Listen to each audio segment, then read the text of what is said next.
And we are live. This is Dr. Paul. Thank you guys for being here. I am honored to welcome a somewhat new friend, somebody I connected with at a medical conference recently.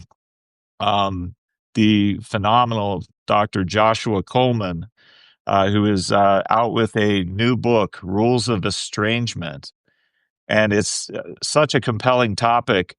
I have been diving in for 2-3 weeks now into this topic that I believe is a kind of a hidden epidemic in society. I think in some ways, you correct me as we go, in some ways related to narcissistic pathology, but there's also pathologization of Mouthful. big word, mouthful word there, Yeah. of all of our behaviors, and people are diagnosing themselves and each other and things like this. Some of this is involved too. But what a painful area of life when family members, whether it's grandparents, parents, adult children, teen children, children, and other kinds of family relations, use some of these modern terminologies, especially no contact. So you have things like gaslighting. Everybody's using that term. Journalists everywhere using that term. Right. And the narcissistic fog, and getting gaslit, getting no contact cut off. There's value and validity in some of these terms. I've come to believe. I've studied it heavily for the last 3 years to brush up on what this is, but also it can really be overdone. And Dr. Coleman was very recently on Oprah. I hope you see it on YouTube in its entirety. It's about an hour and 15 minutes. Incredible, just as usual with Oprah. I used to watch her, tape her every day, uh, which my guy friends would be like, what are you doing? I'm like, it's very rich. I'm like learning psychology through this.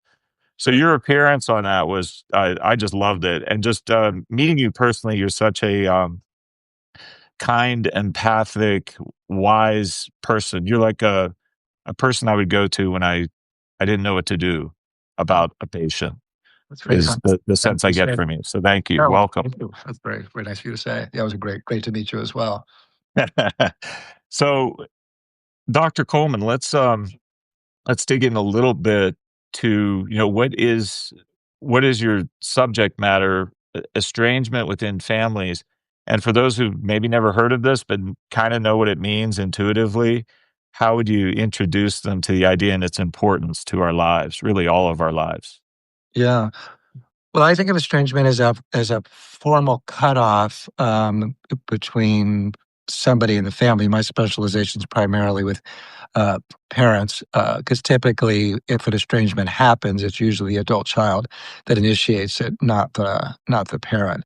And statistically, a large study out of Cornell with Carl Pillemer found that 27% of adult children are estranged from a family member today. Another study out of Ohio State found that 26% of fathers are estranged from an adult child, and 22% more likely to be estranged from a daughter. Other studies talk about the high rates of estrangement with siblings. Grandparents are, if an adult child cuts off a parent, they typically deny them access to the grandchildren as well.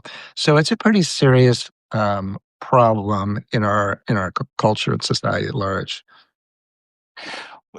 One of the things that seeing you alongside some other therapists and Oprah that really struck me was that this is a spectrum we're talking about, and I'm not saying autism. It's a spectrum of, what do we call maturity? Because that term came up a lot. What is maturity?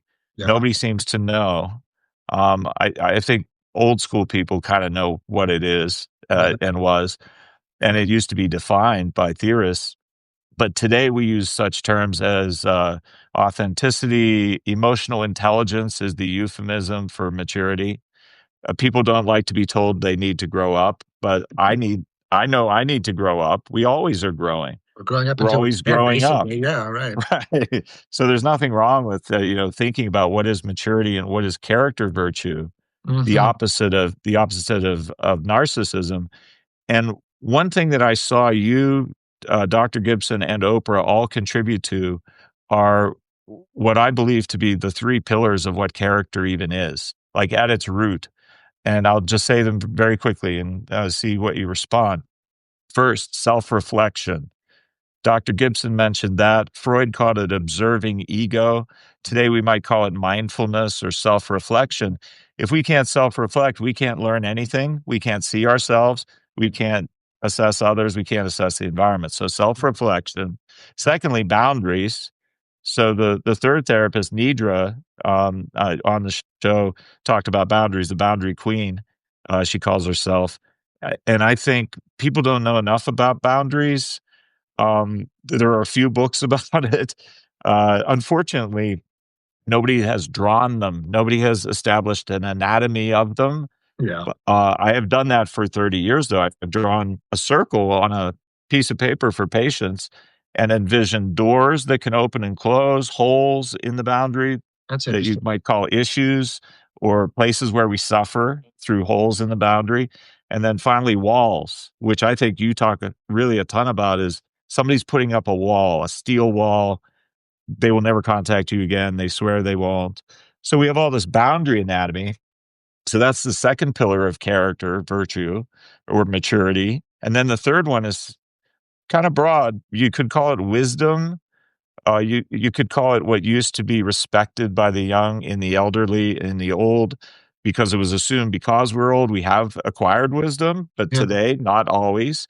right. And I like using John Forbes Nash game theory, the Nash equilibrium, the idea of win-win, we are a we, versus win-lose thinking, destructive thinking, which is about me. Yeah, I need to win and make you lose, versus let's all try to win whatever we can. So constructiveness. I think it's just those three pillars. yeah, I like that. Yeah, I mean, there's we could talk for the whole hour just on those three talking points. There's so much there to reflect on. Yeah, I mean, just starting with self-reflection, we have a saying in family therapy that family therapy can only proceed as quickly as the least healthy family member. And that's true in terms of parent-adult-child reconciliation. Sometimes it's the parent who can't kind of do enough work to heal the relationship, and sometimes it's the adult child. And I think part of the problem that we're having in our larger culture is that there's a kind of a lionization of the adult child's perspective because they're protecting themselves from abusers and traumatizers.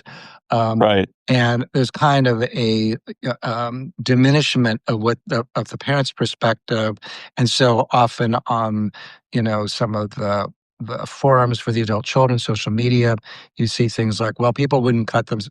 People don't just cut off parents unless they have really good reasons, and it's kind of like, well, on the one hand, yeah, it's just that the really good reason isn't necessarily because the parent deserves it. They might have cut the parent off because their spouse said, choose them or me, you can't have both, because they're married to somebody who's troubled.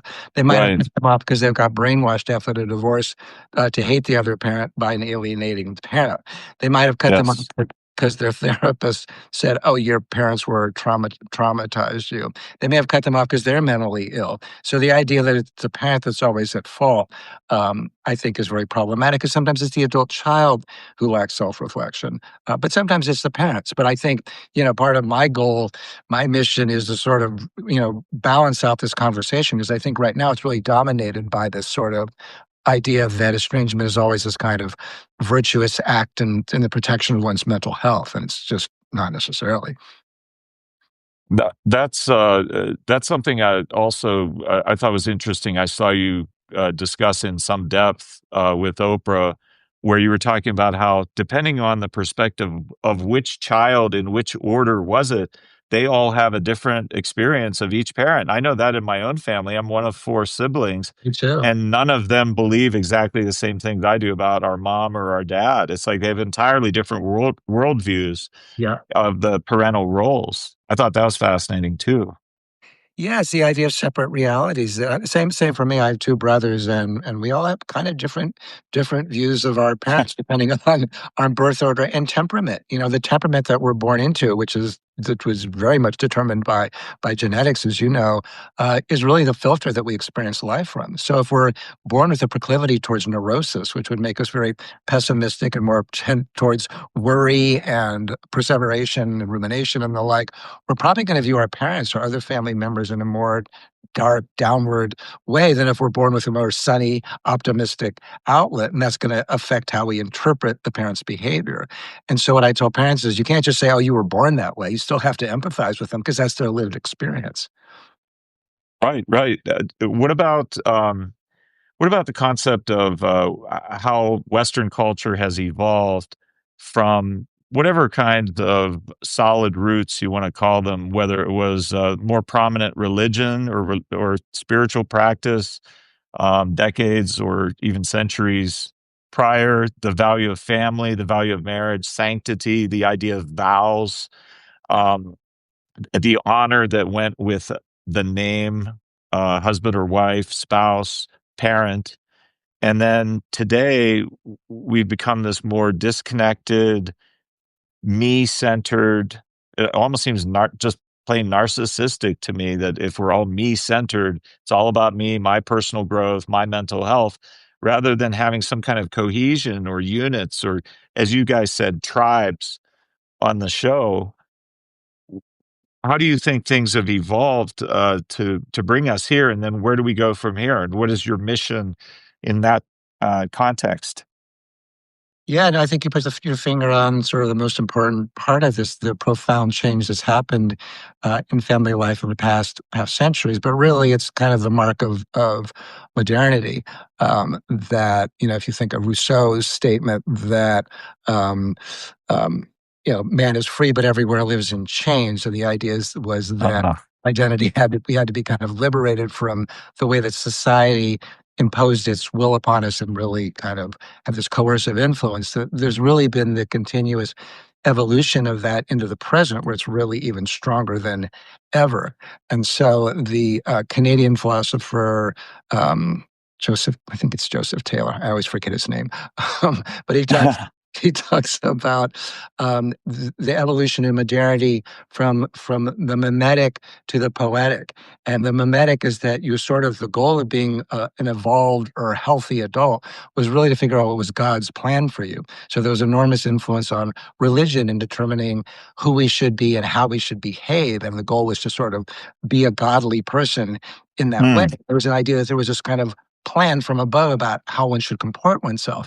And so role was very, very important. But through in modernity, if we think about Rousseau as being, one of the first arbiters of that began to shift away from the mimetic towards what he calls Taylor calls the poetic, which is that kind of the expressive, what's the true mm. me, what's my authentic self, what's my My vulnerable, emotions. My my emotions are always true. They are what are true, right? That kind of perspective. Ooh, Yeah, right, wow. absolutely. And so I hear young adults often saying things like, "Well, this is what my body is telling me, and this my emotions are my truth." And it's like, well, your emotions get influenced by all kinds of things that you're Right, completely right. completely unaware of. And so the historian Stephanie Kuntz wrote that marriage changed more in the past 3 decades than it did in the prior 3,000 years.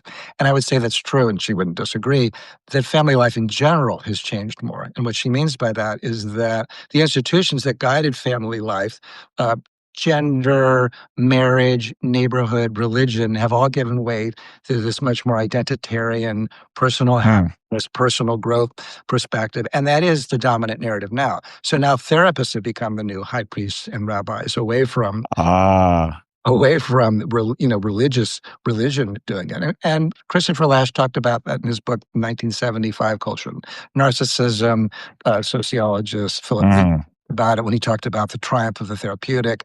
He wrote about that in the late 60s. So this has been really evolving in many ways, I mean, arguably since the age of time of Rousseau or before, but I think it's really caught a lot of steam with evolution of therapeutic narratives and social medias and amplifying Yeah. kinds of things.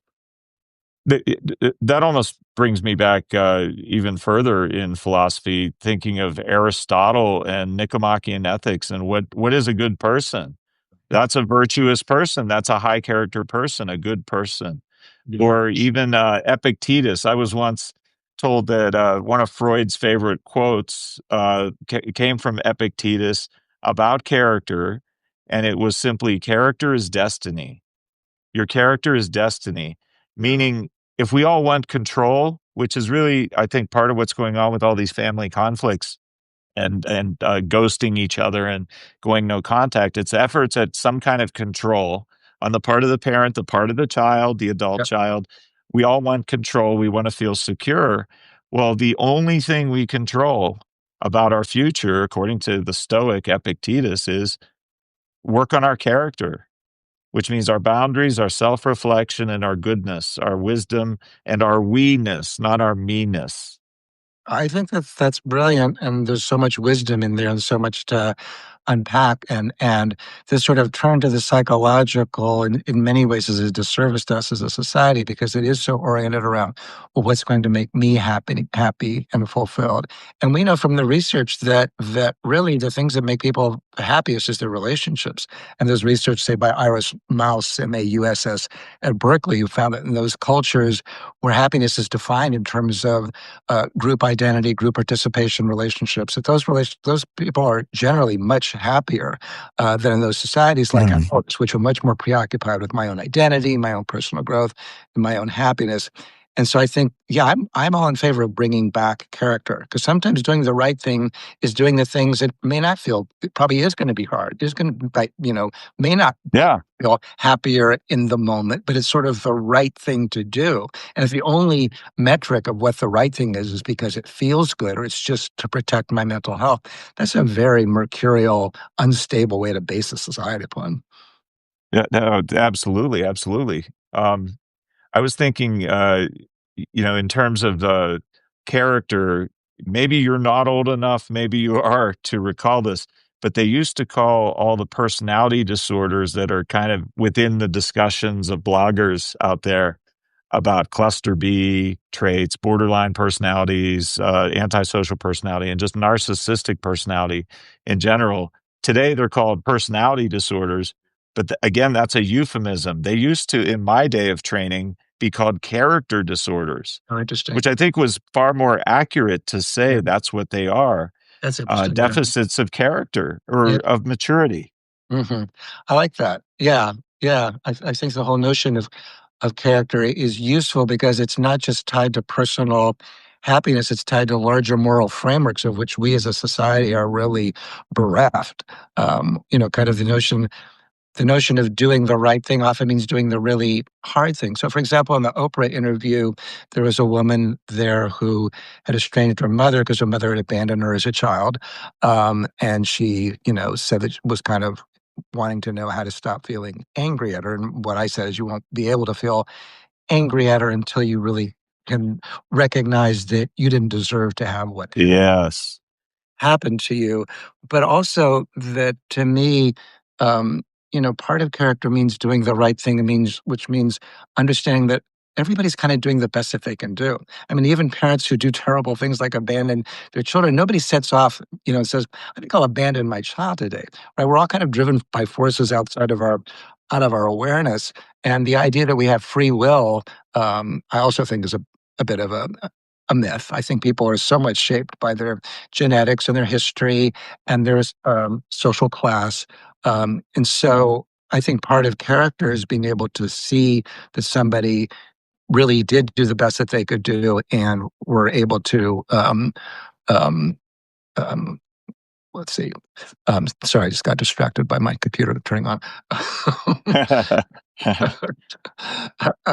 That you did the right thing, which is often doing the really hard things. I know when my parents were like, I was blessed with parents that I love, but so this was an easier thing for me to do than if I'd been abandoned by them, right? But when I moved them out here to a residential, not residential treatment, assisted living, I would go visit them, and half the time I really didn't want to. I had young kids at the time, and I was like, "How can Yeah. I go Yeah. visit them? I want to go hang out with my friends or whatever."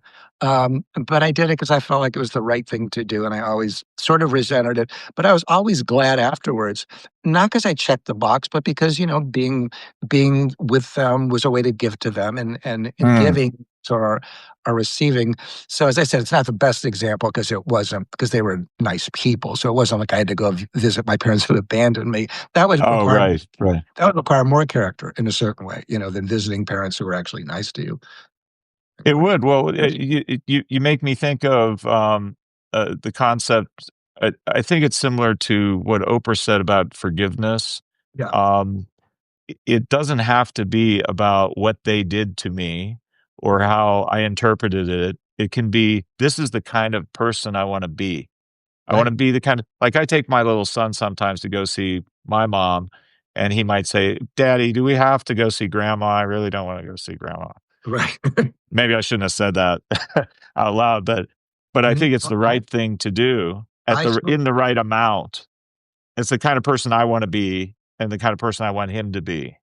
It's not I about what she's done or how she is. thank you. No, I 100% agree with that. I actually wrote about that in my Substack recently because there was an article in the Atlantic about I think it was grandparents on the edge or something, and it was about how Oh yeah. yeah, right. The idea that grandparents aren't supposed to pressure or their the grandchildren to give them a hug or a kiss. And I talked about my Hungarian grandmother when she'd come and visit me when I lived in Dayton, Ohio, and she'd come from El Paso with her thick Hungarian accent and her old perfume. Would always like grab me in her big arms with her a kiss, and I was always like, oh, get away, you know, whether swappy kisses and stuff. But my parents weren't saying, "Oh, she shouldn't do that because that's interfering with my body integrity or my boundaries, or it's going to somehow interfere with my ability to assert myself about people who want to intrude into my boundary." Like we become so worried about children's boundaries and their psychological health. We've gotten more and more anxious. I don't know if you've yet read Stephen Mintz, who writes a great Substack on. He's a historian. He has a new book out called The American Child, and you should have him on your podcast. He's brilliant.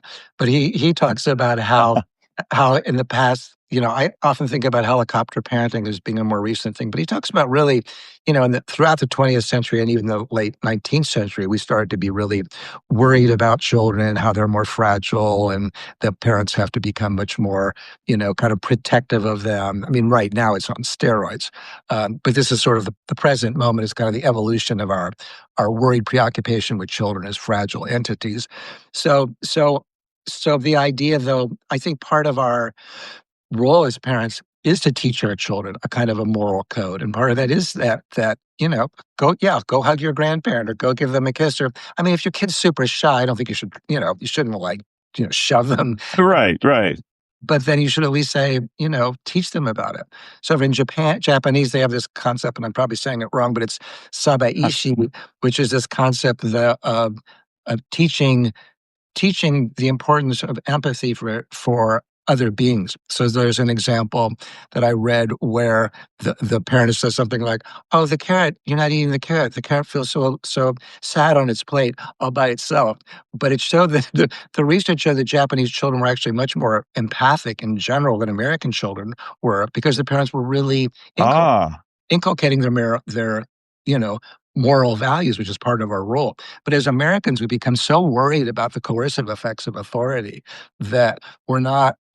We worry that we don't want to intrude on their boundaries, or we're teaching them not to be self-protective in ways I think are really sort of stupid and problematic.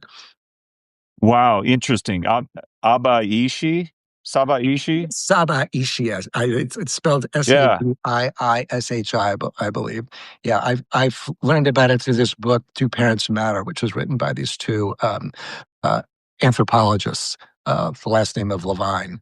So, That's interesting. So that's a way of teaching empathy, even through inanimate objects. And you brought me a blast from the past. I was 20 years old, sailing around the world on something called Semester at Sea program as an undergrad student, look at and you. you get to see 13 different cultures. And one of them was Malaysia.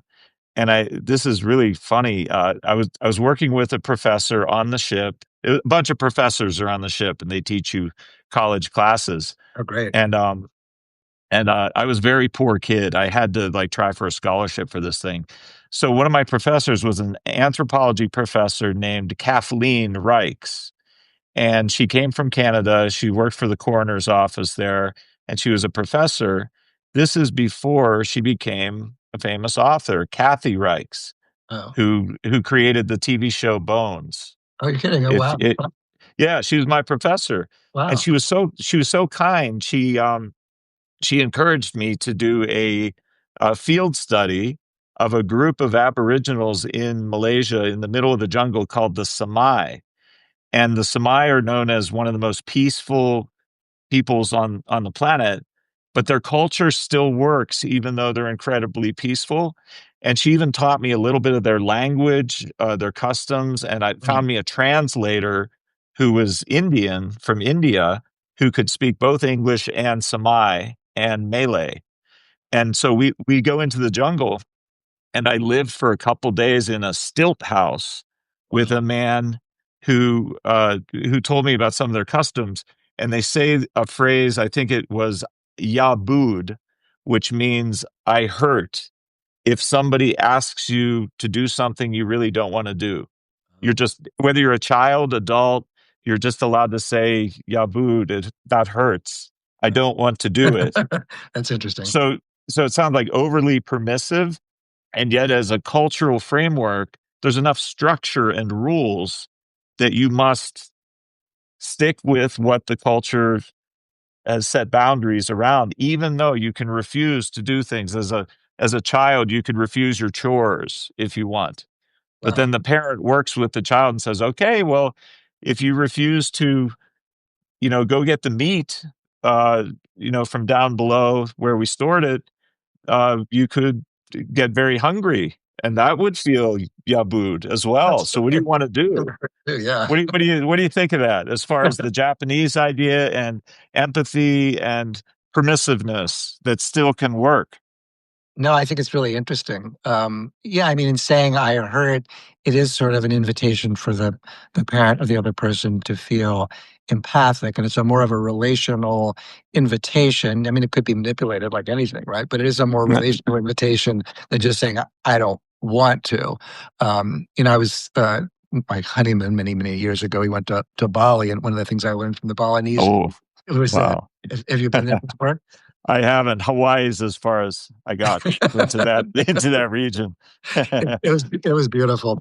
Wow. But the Balinese have people's names are in the order of birth that they are. So each person's name is, if like I was Katort, which I think is the third or the second. The second. I might be misremembering. This was like 30 years ago.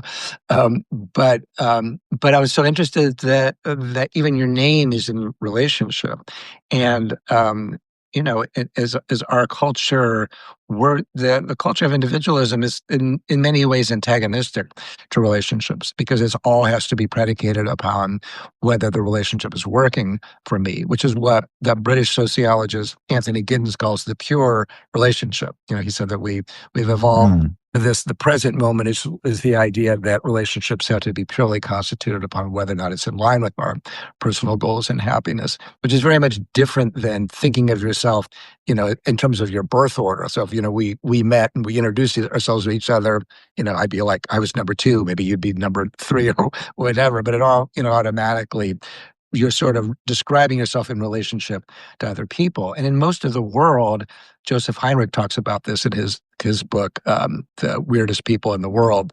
That the rest of the world, group identity, family identity is really the primary way that people identify themselves, which is very much at odds with Western, particularly American ways of identifying oneself.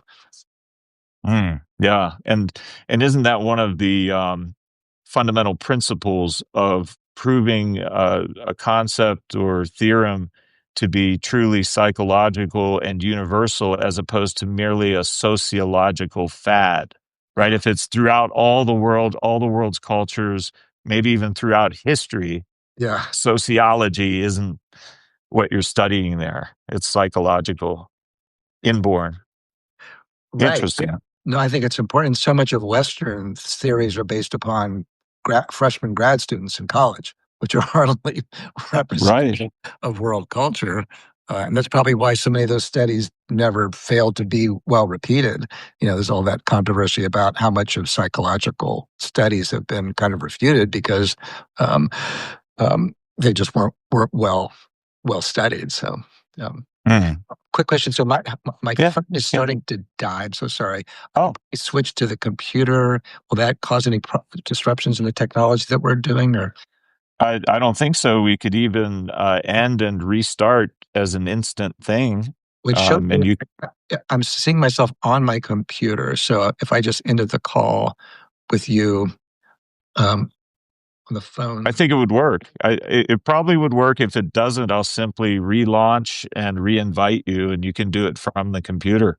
Okay. Yeah. I'm sorry. And we'll edit this. We'll splice it. Okay. So we don't have this embarrassing. Sorry, folks. Yeah, right. Not perfect. We aren't perfect here. We're modeling imperfection. Yeah. Oh, Right. okay. Okay. Okay. So Yeah. I'll stop the phone and then, but I think I can just continue. Let's see if I stop the Yeah. phone, it might, Continue. yeah, we'll see. I'm sorry. Um,